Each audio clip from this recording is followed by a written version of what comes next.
Dan saudara, rangkaian informasi seputar pemilihan umum 2024 kami sajikan dalam segmen Cerdas Memilih berikut ini.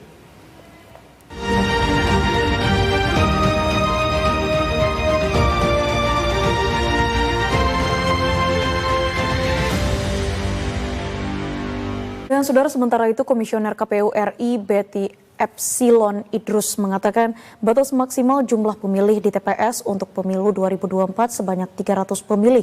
Penetapan pemilih pada TPS memperhatikan aspek geografis, jarak dan waktu tempuh menuju TPS, serta tenggang waktu pemungutan suara. Tapi akan lebih banyak.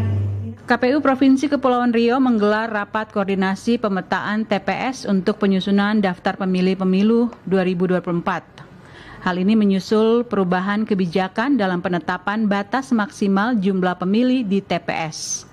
Komisioner KPU RI Betty Epsilon Idrus mengatakan batas maksimal jumlah pemilih di TPS untuk pemilu 2024 sebanyak 300 pemilih. Sementara untuk pilkada, batas maksimal 500 pemilih tergantung situasi COVID-19. 300, pemetaannya maksimum 300 karena sudah disimulasi oleh KPU. Pilkada nanti berbeda karena kalau berdasarkan pengalaman kita pemilu 2019 maksimum 300 karena kita 5 surat suara kecuali Jakarta. Tapi kalau misalnya di pilkada waktu 2020 karena kondisi COVID jadi 500. Nanti kondisi berikutnya kita lihat kalau misalnya ternyata tidak COVID mungkin bisa kembali maksimum 800. Jadi tergantung pada kondisi nanti, Mbak. Adapun beberapa hal yang diperhatikan dalam pemetaan ini diantaranya tidak menggabungkan kelurahan atau desa, kemudahan pemilih ke TPS, dan tidak memisahkan pemilih dalam satu keluarga pada TPS yang berbeda.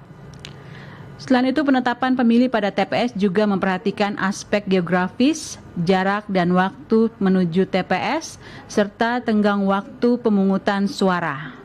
Berdasarkan hasil pemutahiran data pemilih berkelanjutan pada September 2022, jumlah pemilih di Kepri mencapai 1.187.867 pemilih, terdiri di atas 593.935 laki-laki dan 593.932 perempuan.